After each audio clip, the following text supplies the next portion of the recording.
তো এখন আমরা আসলে এআই এর যে ভিডিও আছে, আমি মশা এখন আমরা মশাকে মারার চেষ্টা করছি সরিষার তেল সাথে কিছু কি বলে তেজপাতা এনে না ভাই, তেজপাতার সাথে আমরা একটু সরিষার তেল মাখিয়ে এখন আগুন ধরিয়ে দিব, দেখা যাক মশার আসলে কি হয়। তো ঠিক আছে ভাই, দেন আগুনটা দেন।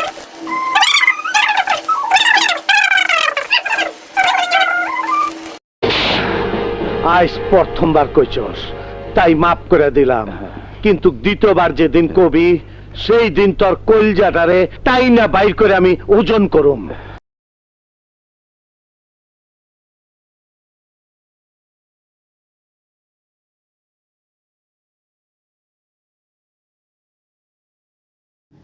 বিশেষ সতর্কীকরণ, অবশ্যই রুমের দরজা জানালা বন্ধ করে কাজটা করবেন, কেননা যদি বাড়ি মালিক দেখে তাহলে আপনি শেষ।